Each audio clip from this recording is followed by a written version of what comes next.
नमस्कार दर्शकों, बात आज के चैनल में आपका स्वागत है। मैं हूं पारुल शर्मा। रामनवमी की आप सभी को हार्दिक शुभकामनाएं। अब शुरू करते हैं आज की सच्ची बात पक्की बात।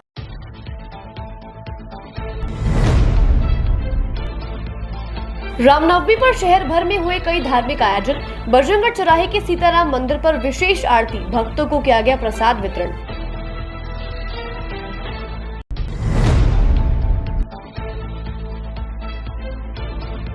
जिला प्रशासन ने आयोजित किया वोट घूमर कार्यक्रम, मतदान के लिए लोगों को किया जागरूक।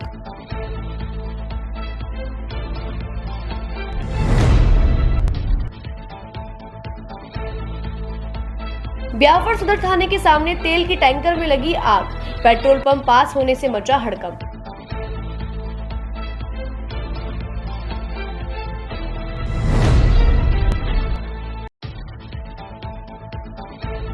गड्डी मालियल में निगम द्वारा सीवरेज के काम में लगाया बच्चे को, शिकायत पर प्रशासन ने की कार्यवाही।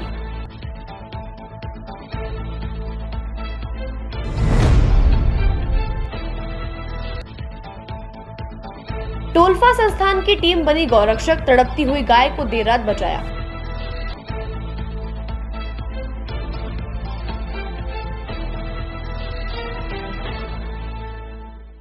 आरके यात्रा कंपनी द्वारा आयोजित अजमेर से 4 धाम यात्रा का पहला ग्रुप 9 मई 2024 को प्रस्थान करेगा।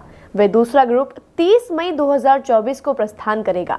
केदारनाथ के दर्शन के लिए हेलीकॉप्टर की व्यवस्था, होटल में रूम की व्यवस्था, शुद्ध शाकाहारी भोजन व यात्रा के लिए एसी बस की व्यवस्था के लिए आरके यात्रा कंपनी पैकेज उपलब्ध करा रही है।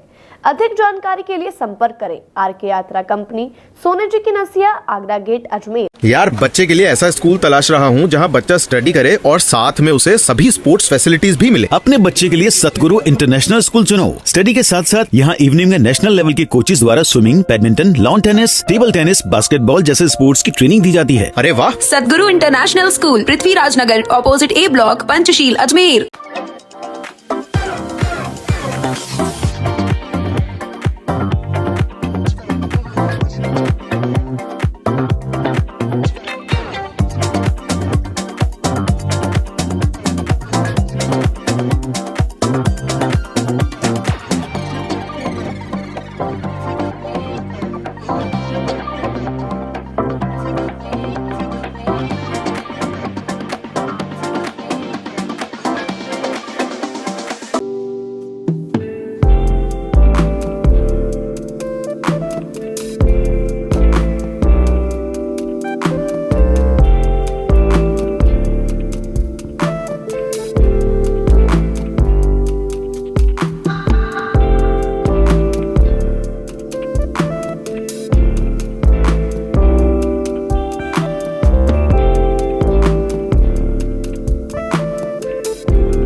ये सर्किट मामू नहीं बनने का, रेडीनेट फाइबर लगाने का। इंटरनेट बोले तो रेडीनेट फाइबर नेट। डिटेल्स के लिए 7412001234 पे कॉल लगाने का। सही है भाई।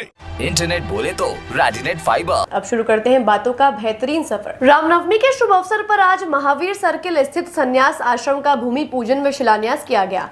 आपको बता दें कि आश्रम कुछ समय पहले से जीर्ण शीर्ण अवस्था में था, जिसके चलते आज इसका शिलान्यास व भूमि पूजन किया गया है। इस कार्यक्रम में राजस्थान के विधानसभा अध्यक्ष वासुदेव देवनानी ने मुख्य अतिथि के रूप में शिरकत की है। साथ ही सैकड़ों श्रद्धालुओं ने इस कार्यक्रम में हिस्सा लिया। इससे पूर्व कल रात्रि को यहाँ भव्य जागरण का आयोजन किया गया था, जिसमें भारत के ख्यात कलाकार स्वामी राजेंद्रानंद जी महाराज व भारत के कई क्षेत्रों से बड़े बड़े संत महात्माओं ने भी इस कार्यक्रम में हिस्सा लिया। रामनवमी के पावन अवसर पर हमारे महावीर सर्किल स्थित संन्यास आश्रम की शिलान्यास का कार्यक्रम हुआ, जिसमें पूरे देश भर के श्रद्धालु भक्तजन आए और कल रात्रि में यहाँ भव्य जागरण का आयोजन किया गया, जिसमें भारत के ख्यात कलाकार स्वामी राजेंद्रानंद जी महाराज राजू महाराज जी आए थे। हमारे परम श्रद्धेय पूज्यपाद गुरुदेव भगवान श्री स्वामी भगीरथदास आचार्य जी के कर कमलों से कल रात्रि का भजन संध्या जागरण का कार्यक्रम, आज प्रातःकाल शिलान्यास भूमि पूजन का कार्यक्रम संन्यास आश्रम के और सभी कार्यक्रम के कार्यक्रमों से संपन्न हुआ। और आज विधानसभा के अध्यक्ष हमारे आदरणीय वासुदेव देवनानी जी वे भी पधारे और उनके हाथ से भी ये भूमि पूजन और शिलान्यास और पट्टिका का अनावरण किया गया है। आज रामनवमी का अवसर है और इस अवसर पर हमारा बहुत पुराना आश्रम जो जीर्ण शीर्ण अवस्था में हो गया था और उसकी बार बार रिपेयरिंग मांगते थे, इसलिए उसको नए तरीके से बनाने का संकल्प हुआ है और भगवान की कृपा से ये अच्छा एक विद्या का केंद्र भी बनेगा, अध्यात्म का केंद्र बनेगा और धर्म प्रचार का ये माध्यम बनेगा।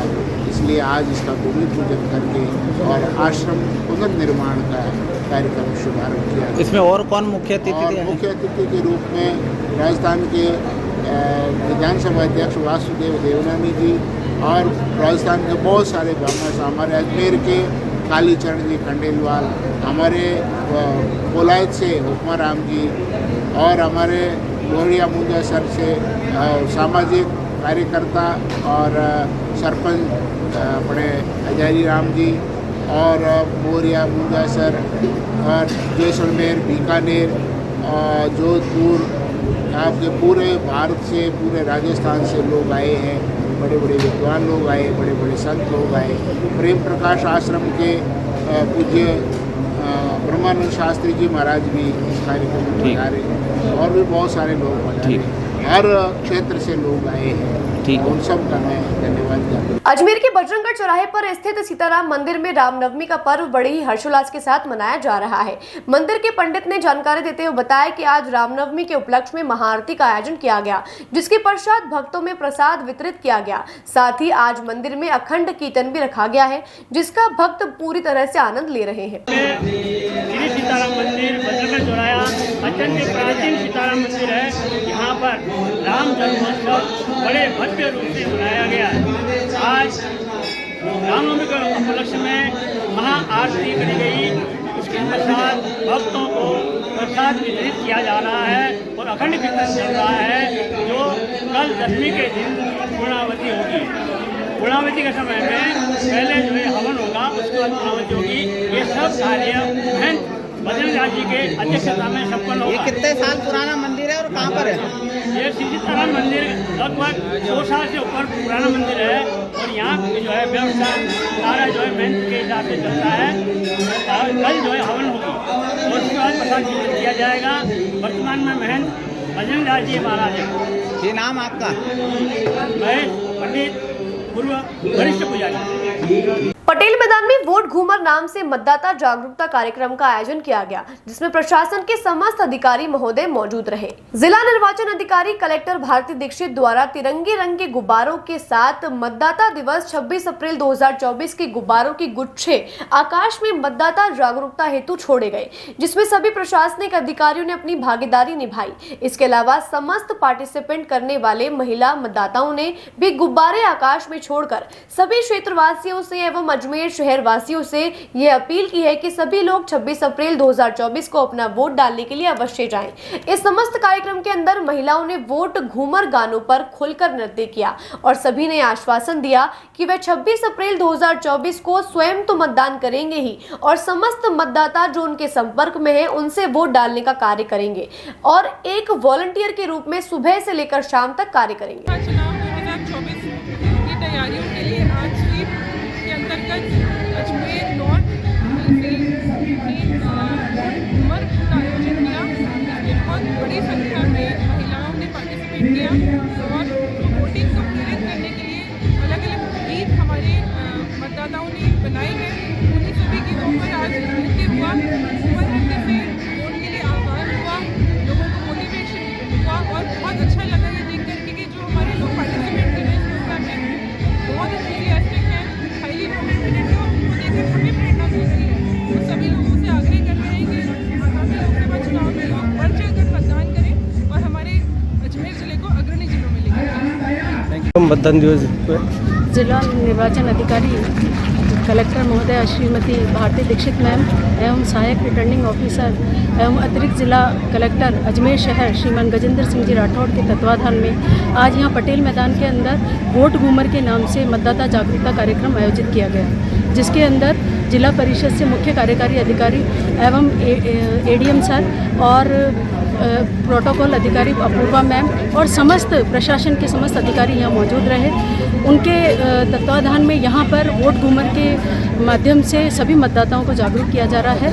एक बैलून का एक झुंड जिसके ऊपर मतदाता जागरूकता के तहत वोट दिनांक लिखी हुई है 26 अप्रैल 2024, वो ऊपर बैलून आसमान में छोड़ा गया है पूरे अजमेर शहर वासियों के लिए और ये आह्वान किया गया है कि 26 अप्रैल 2024 को अपने घरों से निकलकर वोट देने के लिए अवश्य जाएं। यही मैं श्रीमती मीना शर्मा। कितनी महिलाओं ने इसमें भाग लिया घूमर में? इसमें लगभग 400 से 500 महिलाओं ने भाग लिया है और वोट घूमर के माध्यम से इन्होंने सभी मतदाताओं को जागरूक किया है कि वोट देने के लिए अवश्य जाना चाहिए।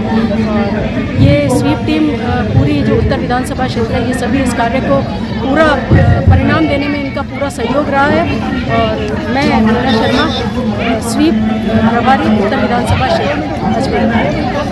गड्डी मालियान में निगम के द्वारा सीवरेज के कार्य के दौरान नाबालिग बच्चों से बाल श्रम करवाने का मामला सामने आया है, जहां बच्चे से लगभग 10 दिन से बाल श्रम करवाया जा रहा है।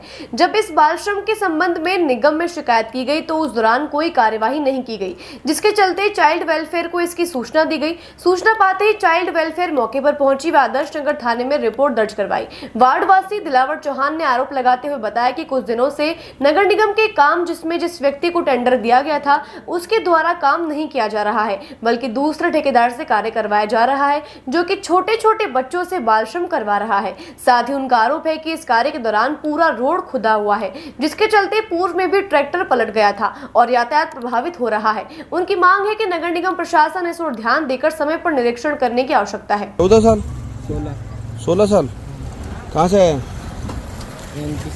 एमपी से। किसके यहाँ काम कर रहे हैं? नाम मालूम है ठेकेदार का? बेटा तू 16 साल कितने टाइम से मजदूरी कर रहा है? 8 दिन हो गए। ठीक है, नाम पता नहीं है, इसको मजदूरी करा रहे हो यहाँ पे? हैं? छोटे बच्चों से मजदूरी कराना अपराध है, समझ में नहीं आता है? कौन है ठेकेदार? क्या नाम है?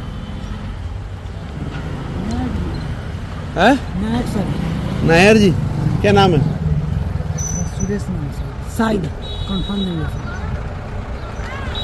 ठेकेदार के पास काम कर रहा? कितने टाइम से कर रहा तू काम? 1 महीना हो गया। 1 महीने में तेरे ठेकेदार का नाम मालूम नहीं है? ये मामला है वार्ड नंबर 35 गड्डी मालियान स्थित जो वार्ड है 35, उसका मामला है। वार्ड में सीवरेज का कार्य चालू है। नगर निगम द्वारा स्मार्ट सिटी के तहत सीवरेज का कार्य कराया जा रहा है, जिसमें मैं काफ़ी दिनों से देख रहा हूँ छोटे छोटे बच्चों से काम कराया जा रहा है, लेकिन मौका नहीं मिलने से, कोई एविडेंस नहीं होने से मैं उनको रोक नहीं पाया। कल मैंने एक्सीएन साहब को फ़ोन करा, एक्सीएन को, जेईएन को, सबको अवगत कराया कि साहब ऐसा ऐसा मामला है, मेरे वार्ड में गलत कार्य हो रहा है, इसको तुरंत प्रभाव से बंद कराया जाए। लेकिन बंद नहीं कराया, लेकिन मेरी नज़र पूरी इन पे थी कि किस प्रकार से इस कार्य को कर रहे हैं। आज मैंने देखा जब 2 छोटे छोटे बच्चों से कार्य कराया जा रहा था, एक अलग गली में कराया जा रहा था, एक मेन मुख्य रोड पे कराया जा रहा था। तो मैं वहाँ पहुँचा, मैंने पूरे पहले एविडेंस इकट्ठे करे, उसके बाद में मैंने चाइल्ड वेलफेयर में शिकायत करी है। उसके बाद यहाँ प्रशासन आया है और नगर निगम को बिल्कुल जू नहीं रेंग रही है, कोई आके यहाँ ध्यान देने वाला नहीं है, आंख बंद करके काम करा रहे हैं। ठेका किसी और कंपनी को दिया है, काम कोई और ठेकेदार कर रहा है, छोटे छोटे बच्चों से काम कराकर वो पूरे वार्ड की दशा ख़राब कर रखी है। जनता बहुत परेशान हो रही है। लगभग 4-5 महीने से रोज़ वहाँ गाड़ियाँ, बच्चों की स्कूल की बस की गाड़ियाँ फंस रही है, ट्रैक्टर पलटी खा रहे हैं, टेम्पो पलटी खा रहे हैं। आज पूरा रोड खोदा हुआ है, एकमात्र वैकल्पिक रास्ता है क्योंकि फाटक का काम चल रहा है, रेलवे फाटक का सुभाष नगर पे, तो वहाँ से लोग नहीं निकल पा रहे हैं। दूसरा विज्ञान नगर वाला फाटक ज़्यादा बंद रहता है, वहाँ से नहीं निकल पा रहे हैं। कौन सी जगह थी ये, कहाँ पर काम हो रहा था? गड्डी मालियन डिस्पेंसरी के पहले काम चल रहा है। ठेकेदार से बात करने की कोशिश करी आपने? ठेकेदार से बात करने की कोशिश करी तो ठेकेदार बोल रहा है कितने भी एविडेंस इकट्ठे कर लो, कोई कुछ नहीं बिगाड़ सकता हमारा। निगम के ऑफिसरों से बात की तो उन्होंने निगम के ऑफिसर कह रहे हैं हमें कुछ भी इस विषय में अवगत नहीं है, हमें लिखित में शिकायत दो, उसके बाद हम देखने आएंगे। तो जब इतना बड़ा कार्य चल रहा है स्मार्ट सिटी योजना के तहत, तो आके जाँच तो करेंगे भाई किस प्रकार किस लेवल का काम हो रहा है, गुणवत्ता क्या है काम की, वो देखें। तो फिर बच्चों से कैसे काम हो रहा है? आज ये बच्चा बता रहा है मैं 10 दिन से रेगुलर यहाँ काम कर रहा हूँ। तो इनको जब JN, IN, XCN ये कहाँ है ये लोग? जब निगम ने अगर देखा है तो उनको क्यों नहीं दिख रहे बच्चे, और शिकायत करने के बाद भी क्यों नहीं रोका जा रहा है? तो आज मैंने जाके खुद ने वहाँ धरपकड़ करके यहाँ पे इनको बुला के थाने पे आके हम बैठे हैं, अभी मुकदमा दर्ज करा रहे हैं। इसमें सबकी मिली भगत है, चाहे वो XCN हो, चाहे IN हो, चाहे JN हो, चाहे ठेकेदार हो, सब मिले। आज सूचना मिली और क्या मौके पर आपने देखा? सर मैं अजमेर चाइल्ड लाइन से खुश जैन केस वर्कर। हमें 108 पे कोई सूचना दी गई कि ना गड्डी मालियन नारीशाला के यहाँ पर एक नाबालिग बच्चे से काम कराया जा रहा है। तो उस सूचना मिलते ही हमारे द्वारा विज़िट की गई, जिसमें नाबालिग बच्चा काम करता पाया गया और उसके तो ठेकेदार से बात करी गई। तो उन्होंने कहा कि जो भी कार्रवाई आप करिए, तो उसके थ्रू जैसे उन्होंने बात करी तो हम उनसे बोला गया कि आप आदर्शनगर थाना आइए। तो उसके बाद हम आदर्शनगर थाना आए बच्चे को लेकर। अच्छा, आपकी तरफ से आदर्शनगर थाने में FIR दी गई है? जी FIR दी गई है बच्चे के लिए, जिससे आगे जो भी अब थाना कार्रवाई करेगा। आपका नाम? खुश Jain, child helpline case worker. गायों को सनातनी धन यानी कि गोधन बताने वाले लोग और उनकी संस्थाएं गायों की जान बचाने के लिए क्या करते हैं, क्या नहीं करते, गोधन को कटने से बचाने के लिए लोग कितना बड़ा धर्म करते हैं, ये दुनिया जाने। मगर अजमेर में एक ऐसी संस्था भी है जो सच कहें तो सनातनी न होकर भी सनातन को जिंदा रखे हुए है। टोलफा नामक ये संस्था जख्मी गायों को बचाने के लिए दिन रात एक कर रही है। कल होकरा गाँव की सड़क के किनारे पर देर रात कोई तड़पती हुई गाय को छोड़कर चला गया। गाँव वालों ने कई गौशालाओं को फोन किया, कई अधिकारियों से गुहार लगाई, कई सनातनी नेताओं को तरस खाने के लिए प्रार्थना की, मगर कोई सामने नहीं आया। रात के 11 बज गए थे, भला कौन आता? गाय तड़पती रही। उसका अंतर्नाद उस गजराज की तरह था जो मगरमच्छ द्वारा उसके पांव पकड़े जाने से निकल रहा था। मरती हुई गाय को बचाने के लिए आखिर काम आए सिविल डिफेंस से जुड़े एक अधिकारी अमर सिंह राठौड़ को जब सूचना दी गई तो उन्होंने टोलफा संस्थान से एक रेस्क्यू टीम भिजवाई। डॉक्टर्स टीम ने पहले तो प्राथमिक इलाज किया और गांव वालों से चारा पानी मंगवाया। सुबह तक गाय काफी ठीक हो गई। सुबह फिर टोलफा के लोग आए और गाय को उठाकर इलाज के लिए ले गए। इस तरह एक मरती हुई गाय को बचा लिया गया। रात 10:30 बजे मुझे होकरा ग्राम के निवासियों द्वारा एक फोन प्राप्त हुआ कि ग्राम होकरा में एक फार्म हाउस के बाहर एक गाय तड़प रही है। यदि उसकी जीवन रक्षा नहीं की गई तो वो कुछ समय में अपने प्राण त्याग देगी। हमने उनकी कंप्लेंट को त्वरित कार्रवाई करते हुए हमारी टोलफा की जो एनिमल एम्बुलेंस है उसको हमने कॉन्टैक्ट किया।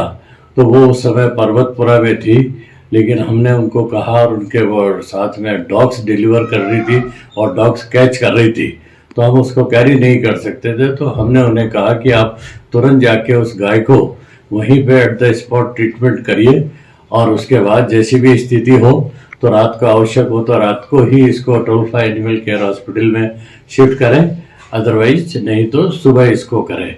लेकिन हमारी टीम ने जाके जब रात को उसका ट्रीटमेंट किया तो वह रात गाय अपनी सामान्य स्थिति की तरफ लौटने लगी। काफ़ी देर हमारी टीम ने वहाँ बैठकर उसका इलाज किया और जब उसका सुधार होता देखा तो उन्होंने ग्रामवासियों को कहा कि इसको सुबह हॉस्पिटल हम ले जाएंगे। तो आज सुबह वापस मेरे पास फ़ोन आया तो हमने आज सुबह उनको गाय को हमारे टोलफा एनिमल को भेजकर उस गाय को डोल्फा एनिमल केयर हॉस्पिटल करेगड़ी में शिफ्ट कर लिया और वहाँ अपनी वो गाय अब चारत है।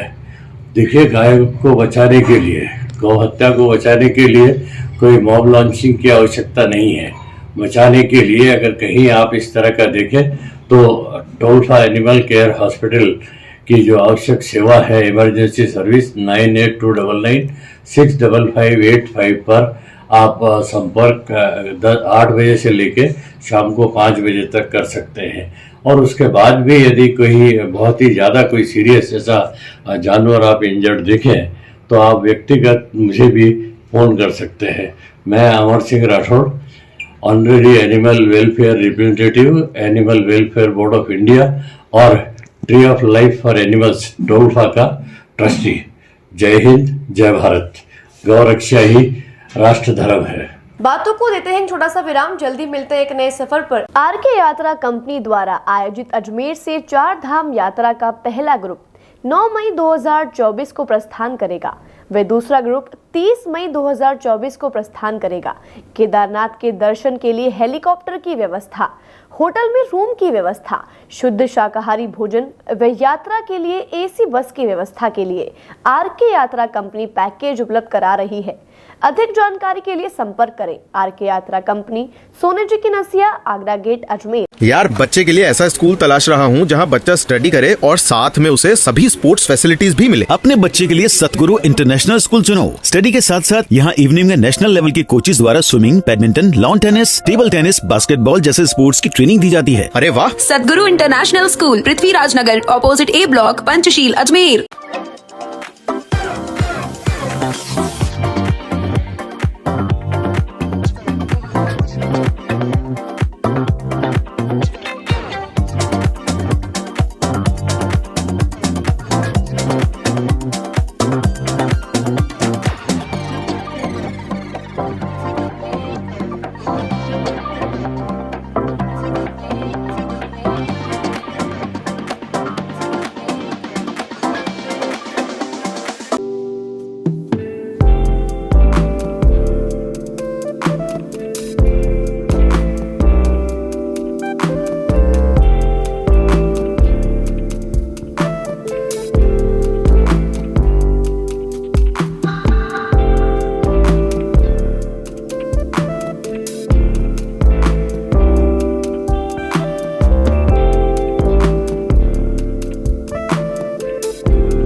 ये सर्किट मामू नहीं बनने का, रेडीनेट फाइबर लगाने का, इंटरनेट बोले तो रेडीनेट फाइबर नेट। डिटेल्स के लिए 7412001234 पे कॉल लगाने का। सही है भाई। इंटरनेट बोले तो रेडीनेट फाइबर। एक बार फिर आपका स्वागत है। आइए चलते हैं एक नए सफर पर। भारत के मशहूर स्पोर्ट्स लेखक राकेश राव अपने एक दिवसीय कार्यक्रम में अजमेर पहुंचे। अजमेर पहुंचने के बाद राकेश राव ने एक्सीलेंस क्रिकेट एकेडमी पहुंचकर बच्चों को क्रिकेट की बारीकियों को समझाया, साथ ही उनके अपने अनुभवों को साझा किया। कार्यक्रम के बारे में विस्तृत जानकारी देते हुए शहर के जाने माने स्पोर्ट्स प्लेयर कमल पुट्टी ने बताया कि भारत के मशहूर स्पोर्ट्स लेखक राकेश राव उनकी क्रिकेट एकेडमी में आए थे, जहां पर उन्होंने यहां बच्चों को क्रिकेट से जुड़ी कई बातें बताकर महत्वपूर्ण टिप्स दी। और इस बीच में उन्होंने क्रिकेट से जुड़ी हुई बहुत सारी ऐसी घटनाएं, बातें बताई जिससे बच्चे बहुत प्रेरित हुए। और उन्होंने बच्चों से कई सवाल किए, जैसे विराट कोहली क्या खाते हैं और उनके फिटनेस के क्या राज है। इस पर उन्होंने विस्तृत रूप से इस चर्चा की। इसके अलावा IPL one day cricket, test cricket के बारे में बच्चों के साथ अपने अनुभव शेयर किया, ऐसा अनुभव जो शायद बच्चों को भविष्य में दोबारा जानने को ना मिले। इस खास अवसर पर अजमेर पहुंचे राकेश राव ने बात आज की न्यूज चैनल से एक्सक्लूसिव बातचीत करते हुए कहा, आज तक के करियर में उन्होंने इंटरनेशनल से लेकर नेशनल तक सभी महान खिलाड़ियों के बारे में अपना लेख लिखकर उनके बारे में जानकारियां देश के करोड़ों लोगों तक साझा की हैं। साथ ही राकेश राव ने बताया कि अजमेर पिछले 20 साल से लगातार आ रहे हैं और अजमेर में उन्हें बहुत प्यार मिलता है और अजमेर पहुंचकर समय समय पर बच्चों को क्रिकेट ही नहीं बल्कि भारत के बारे में भी अन्य महत्वपूर्ण टिप्स देते हैं। राकेश राव ने बच्चों को भारत के बारे में महत्वपूर्ण टिप्स देते हुए कहा कि जो बड़े क्रिकेटर्स को देखकर उनके जैसा बनना चाहते हैं, जबकि अभी सोच समझकर उनके जैसा बनने के लिए काफी मेहनत और मशक्कत करनी पड़ती है और उसके लिए किस तरह से एक अच्छा स्पोर्ट्स प्लेयर बने, उसको लेकर राकेश राव ने उन्हें महत्वपूर्ण टिप्स दिए। साथ ही स्पोर्ट्स प्लेयर के लिए सबसे महत्वपूर्ण चीज होती है उसकी बॉडी फिटनेस और जरूरी नहीं है कि अलग अलग प्रांत में रहने वाले लोगों को खुद को फिट रखने का तरीका एक जैसा हो, क्योंकि क्लाइमेट के हिसाब से हर जगह फिट रहने के लिए अलग अलग तरह की एक्सरसाइज की जाती है। वहीं वर्तमान में आजकल IPL मैच का जो क्रेज युवाओं में बढ़ता जा रहा है, उसकी वजह से क्रिकेट हर गली, हर घर तक, हर मोहल्ले तक पहुंचा है और IPL ही आज के समय की जरूरत है और असली क्रिकेट है। इस अवसर पर श्री राधे सोशल फाउंडेशन के अध्यक्ष संदीप भार्गव सहित कई अतिथि इस कार्यक्रम में उपस्थित रहे। किन से मुलाकात हुई सर? कौन से किन से मुलाकात हुई? जी सर, से मैं बहुत सौभाग्यशाली हूँ। मैं बहुतों से मिला, इंडियन क्रिकेटर्स मेरे ख्याल से जिन से मैं मिलना चाहता था। जी सर, क्योंकि जब मैं बड़ा हो रहा था तो सुनील गावस्कर बहुत बड़ा नाम था, तो आज उनके साथ मुझे बहुत बार मिलने का मौका, मेरा सौभाग्य प्राप्त होता है आज भी। तो मैं कपिल का नाम लूँ या फिर उसके अगले जनरेशन में सचिन, राहुल, सौरभ, लक्ष्मण, और उसके अगले जनरेशन का नाम लूँ तो फिर विराट और वो सारे लोग, और इन दोनों के बीच में वीरेंद्र सहवाग जैसे लोग, तो बहुत सारे, मतलब मैं तो किसी का नाम मैं अभी छोड़ूंगा। MS धोनी के साथ मेरा बहुत टाइम से मतलब मिले। इंटरनेशनल में तो मैं कहाँ से, गैरी सोबर्स से शुरू करूँ तो ब्रायन लारा और जेफरी बॉयकॉट और टेड डेक्स्टर, मुझे बहुत मेरी खुशकिस्मती की थी जो मैं उनसे मिला। अदर देन क्रिकेटर्स तो अगर मैं बात करूं तो फिर बहुत सारे होंगे। फिर गोल्फर्स बहुत हैं, टाइगर वुड्स से लेके गैरी प्लेयर, फिर मतलब सारे जो टॉप 20 के जो आजकल जितने भी हैं, मैं मतलब सभी से मिला हूँ। जस्टिन लैंगर, ये जितने भी आपके, मतलब सॉरी जस्टिन रोज, उस टाइम के जो ओलंपिक्स के जो तीनों जो मेडलिस्ट हैं, वो तीनों के तीनों से मेरी मुलाकात हुई। ऐसे बहुत हैं, रॉजर फेडरर है, नोवाक जोकोविच हैं। सर बच्चों ने कुछ सवाल जवाब किए आपसे आज, तो बच्चों का कौन सा सवाल आपको ऐसा लगा सर को जवाब देने में आप कुछ? नहीं, बच्चों के सवाल बड़े इनोसेंट सवाल थे, बड़े अच्छे सवाल थे। उसमें एक सवाल भी उन्होंने पूछा कि इंडिया बार बार फाइनल हार जाता है तो उसका क्या इलाज है। तो अब इलाज तो खैर किसी के पास भी नहीं है, हर टीम जीतना चाहती है। अब 3-4 बार इंडिया फाइनल में हार गई, लेकिन ये ज़रूर है कि ये बच्चे बड़ा दिल से सोचते हैं। मुझे वो बहुत अच्छा लगा कि जब तक आपका वो जज्बा ज़िंदा है, आप लाइफ में कुछ ना कुछ तो कर ही जाएंगे। तो क्या टिप्स, किस प्रकार के आपने एडवाइस दिए? देखिए, अजमेर में बहुत सालों से आ रहा हूँ और यहाँ पे जो प्यार मिलता है वो तो मैं उसके बारे में क्या कहूँ। मैं कम से कम 30 साल से आ रहा हूँ अजमेर, और यहाँ मैं सिर्फ क्रिकेट या उसके लिए नहीं, टेबल टेनिस के लिए भी आया हूँ, बाकी चीज़ों के लिए भी आया हूँ, स्कूल्स में, कॉलेजेस में भी आया हूँ। तो यहाँ पे आके बहुत अच्छा लगा और बच्चे बहुत होनहार हैं, बहुत अच्छे सवाल भी पूछे इन्होंने। और कहने की बात यह है कि अभी इनको मार्गदर्शन की ज़रूरत है। इनको अभी वो नहीं करना है जो बड़े क्रिकेटर्स कर रहे हैं। इनकी मांग अलग है, इनकी सोच के हिसाब से और इनकी जो क्षमता है उसके हिसाब से। तो मैंने सिर्फ उनको वही कहा कि अभी आप टीवी देख के उससे ज़्यादा प्रभावित ना हो। आप उससे इंस्पायर हो सकते हैं, मोटिवेट कर सकते हैं अपने आप को, लेकिन उनकी तरह बनने के लिए अभी आपकी उम्र नहीं है। तो सोच समझ के अपना, मगर एक चीज़ आप ज़रूर करें, जो दिल में है उसको पूरा करने की कोशिश कीजिए। सर, क्रिकेटर के लिए कोई खास क्या किन चीज़ों का ध्यान रखना पड़ता है इनको? देखिए, क्रिकेटर के लिए कोई ऐसा मूल मंत्र तो है नहीं जो एक चीज़ सब लोग कर पाएँ। जैसे नॉर्थ इंडिया में जैसे हम देखें तो यहाँ फिजिकल फिटनेस पे जितना जोर होता है वो वेस्टर्न इंडिया में नहीं होता। बॉम्बे में आप चले जाएँ तो वहाँ का कोच आपको इतनी ज़्यादा फिजिकल फिटनेस की बात नहीं करता, क्योंकि वहाँ का मौसम आपको अलाउ ही नहीं करता है कि आप एक ग्राउंड के 20 चक्कर लगाएं। और 20 चक्कर वहाँ लगाएंगे, ह्यूमिडिटी इतनी ज़्यादा है कि आप गिर जाएंगे। तो हम अलग अलग प्रांतों में अलग अलग वो हैं, हमारी चुनौतियाँ अलग अलग होती हैं, तो अलग अलग चीज़ लगती है उसमें। कोई ऐसे एक मूल मंत्र तो नहीं है किसी। सर, आज के युवाओं में काफ़ी क्रिकेट के प्रति काफ़ी जोश है। जी, देखिए, क्योंकि ये गेम वो है, जैसे हम कहते हैं कि जो दिखता है वो बिकता है। क्रिकेट आपके ड्राइंग रूम में आती है हर रात। पहले 2 महीने की छुट्टियों में लोग जाते थे, अपने नाना नानी के यहाँ जाते थे, लेकिन आज जब से IPL शुरू हुआ है, आप देखिए, जो बच्चा शायद 2005 में पैदा हुआ हो, आज जो 19 साल का है, वो 3 साल 4 साल की उम्र से वो IPL ही देख रहा है। हर गर्मियों की छुट्टियों में IPL देख रहा है। तो वैसे बच्चे अगर आप उनको कहें कि नहीं साहब, टेस्ट क्रिकेट असली क्रिकेट है और IPL ये तो फ्रेंचाइजी क्रिकेट है, उसको समझ में भी नहीं आएगा। सर, आप कब से जुड़े सर क्रिकेट से? क्रिकेट से मैं जुड़ा हूँ, मतलब मैं तो कम से के अंदर हिंदुस्तान के मशहूर लेखक, स्पोर्ट्स के लेखक मिस्टर राकेश राव यहाँ पधारे और उन्होंने यहाँ हमारे बच्चों को टिप्स दी। और इस बीच में उन्होंने क्रिकेट से जुड़ी हुई बहुत सारी ऐसी घटनाएं, बातें बताई जिससे बच्चे बहुत प्रेरित हुए। और बच्चों ने उनसे कई सवाल किए, जैसे विराट कोहली क्या खाता है और दूसरे प्लेयर क्या खाते हैं, उसकी फ़िटनेस के क्या राज है। तो इस पर उन्होंने विस्तृत रूप से चर्चा की। इसके अलावा IPL, one day cricket, test cricket के बारे में उन बच्चों को वो बातें बताई जो मेरे ख्याल से इस जीवन में उनको अभी तक कोई ना बता पाया और ना आगे भी बता पाएगा। तो आज बहुत अच्छा लगा, आज बहुत खुशी का अवसर है। श्री राकेश राव साहब हमारे यहाँ पधारे और दिल से हम उनको धन्यवाद। सर, चीफ गेस्ट किस लिए और कौन कौन आए साथ में? चीफ गेस्ट के साथ साथ राधे फाउंडेशन के चेयरमैन श्री संदीप भार्गव जी और LIC divisional secretary Sunit Putti ji, Hari Bhardwaj साहब और LIC स्पोर्ट्स के पुराने पुरोधा श्री अपार सिंह कलसी और सेंटेंसन स्कूल के director sports mister BP Joshi यहाँ मौजूद रहे। सर, गुड नेम कमल पुट्टी। इस बीच हमारे हमारे चीफ कोच प्रदीप मल्होत्रा भी हमारे साथ मौजूद है। आज अजमेर की पुलिस लाइन डिस्पेंसरी में एक भी डॉक्टर उपलब्ध नहीं मिला। जब मीडिया ने CMHO डॉक्टर ज्योत्सना रंगा से इसके बारे में पूछताछ की तो उन्होंने बताया कि इस डिस्पेंसरी में 2 डॉक्टर्स पोस्टेड हैं, जिसमें से एक डॉक्टर सूरज सिंह विभागीय डॉक्टर कॉन्फ्रेंस में थे और उसके बाद विभागीय बैठक में मौजूद थे, जिसके कारण वह डिस्पेंसरी में नहीं जा पाए। वहीं दूसरी डॉक्टर के बारे में उन्होंने भी कोई जानकारी नहीं मिली थी और उन्होंने डॉक्टर सूरज से स्पष्टीकरण मांगा है। यदि उन्हें संतोषजनक जवाब नहीं मिला तो वे उचित कार्यवाही करेंगे। हाँ, मैंने भी न्यूज़पेपर में पढ़ा था और कल शाम को पार्षद आए थे, वहाँ के स्थानीय पार्षद। तो मैं ये बताना चाहूँगी कि वहाँ पे 2 डॉक्टर पोस्टेड हैं अभी। उसमें से एक डॉक्टर सूरज सिंह है, वो कल यहाँ पे हमारी विभागीय BC थी सुबह 11 बजे से, और उसके तुरंत बाद हमारी विभागीय बैठक भी शेड्यूल थी, तो उसमें थे वो कम से कम शायद 4 बजे तक वो यहीं थे।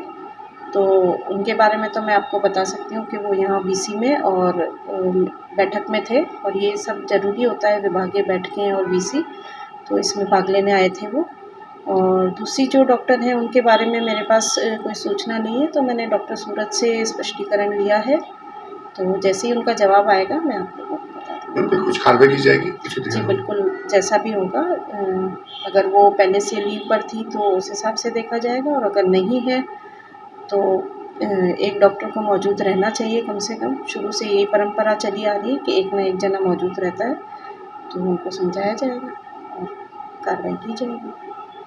बातों को देते हैं छोटा सा विराम, जल्दी मिलते हैं एक नए सफर पर। RK यात्रा कंपनी द्वारा आयोजित अजमेर से 4 धाम यात्रा का पहला ग्रुप 9 मई 2024 को प्रस्थान करेगा। वे दूसरा ग्रुप 30 मई 2024 को प्रस्थान करेगा। केदारनाथ के दर्शन के लिए हेलीकॉप्टर की व्यवस्था, होटल में रूम की व्यवस्था, शुद्ध शाकाहारी भोजन व यात्रा के लिए एसी बस की व्यवस्था के लिए आरके यात्रा कंपनी पैकेज उपलब्ध करा रही है। अधिक जानकारी के लिए संपर्क करें आरके यात्रा कंपनी, सोने जी की नसिया, आगरा गेट, अजमेर। यार बच्चे के लिए ऐसा स्कूल तलाश रहा हूँ जहाँ बच्चा स्टडी करे और साथ में उसे सभी स्पोर्ट्स फैसिलिटीज भी मिले। अपने बच्चे के लिए सतगुरु इंटरनेशनल स्कूल चुनो। स्टडी के साथ साथ यहाँ इवनिंग में नेशनल लेवल के कोचेज द्वारा swimming, badminton, lawn tennis, table tennis, basketball जैसे स्पोर्ट्स की ट्रेनिंग दी जाती है। अरे वाह! सतगुरु इंटरनेशनल स्कूल, पृथ्वीराज नगर, ऑपोजिट ए ब्लॉक, पंचशील, अजमेर।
ये सर्किट मामू नहीं बनने का, रेडीनेट फाइबर लगाने का। इंटरनेट बोले तो रेडीनेट फाइबर नेट। डिटेल्स के लिए 7412001234 पे कॉल लगाने का। सही है भाई।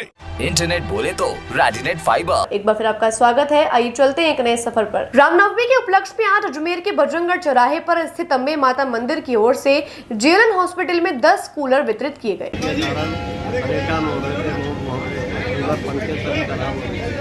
इसी कारण उन लोगों ने हमसे कहा कि आपको यह लगा सकते हो। हमने 10 कूलर मंगवाए और कन्या के द्वारा उन सभी भेज दिए और सभी मरीजों को राहत मिले। यही हमारी अजमेर जिले का सुप्रसिद्ध मंदिर कोटा रोड ग्राम लोहरवाड़ा स्थित विख्यात श्री भगवती वैष्णवी देवी मंदिर में मंगलवार को हवन की पूर्ण आहुति हुई। मंदिर के पुजारी अरुण कुमार गौड़ ने जानकारी देते हुए बताया कि नवरात्रि के उपलक्ष्य में विभिन्न धार्मिक कार्यक्रम आयोजित किए जा रहे हैं। इसी क्रम में मंदिर प्रांगण में जारी महायज्ञ की मंगलवार को पूर्ण आहुति संपन्न हुई।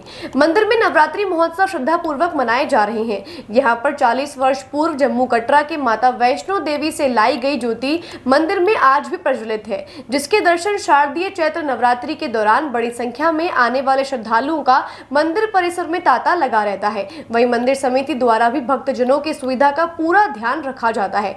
वे प्रतिदिन माता का श्रृंगार किया जाता है। कहते हैं कि रक्तदान एक महादान है, जिससे कि कई जिंदगियां बचाई जा सकती हैं। रक्त की लगातार मांग के बावजूद अक्सर इसकी कमी हो जाती है। पर्याप्त आपूर्ति बनाए रखने के लिए ब्लड बैंक नियमित दाताओं पर निर्भर रहते हैं। यहाँ तक कि विश्व स्वास्थ्य संगठन यानी WHO के एक अध्ययन में पाया गया कि कई देशों को अपनी आवश्यकताओं को पूरा करने में चुनौतियों का सामना करना पड़ता है, और इन्हीं चुनौतियों का समाधान ढूंढने निकले हैं दिल्ली के किरण वर्मा, जो अपनी अच्छी खासी नौकरी छोड़कर लोगों को रक्तदान के लिए जागरूक करने हेतु पैदल यात्रा कर रहे हैं, जिन्होंने करीब 2 साल पहले यात्रा केरल से शुरू की थी, जो अभी तक 21 राज्यों से होती हुई 20,300 किलोमीटर पूरी कर चुके हैं। इस यात्रा के तहत आज वे अजमेर पहुंचे और लोगों को रक्तदान हेतु जागरूक किया। समाज सेवी किरण वर्मा ने जानकारी देकर बताया कि वह इस यात्रा के माध्यम से 150 रक्तदान शिविर का आयोजन करवा चुके हैं और उनका लक्ष्य 50 लाख नए रक्तदाताओं को तैयार करना है, जिससे कि किसी भी मरीज की मौत रक्त के अभाव में ना हो।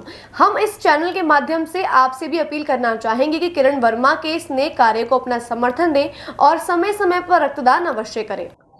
नमस्कार, मेरा नाम किरण वर्मा और मैं रक्तदान की जागरूकता के लिए निकला हुआ हूँ पिछले 2-2.5 सालों से, और मकसद सिर्फ एक है, लोगों को जागरूक करना रक्तदान के लिए, क्योंकि देश में हर रोज 12,000 से ज्यादा लोगों की जान चली जाती है क्योंकि उन्हें समय पे रक्त नहीं मिल पाता।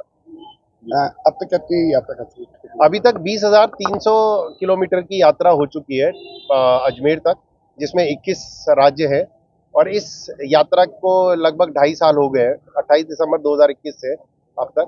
और इस यात्रा के वजह से लगभग 150 के करीब रक्तदान शिविर हो चुके हैं, जिसमें 28,000 से ज़्यादा लोगों ने रक्तदान किया है, और लगभग 12-15 हज़ार के करीब ऐसे लोग हैं जिन्होंने खुद से जाके रक्तदान किया है।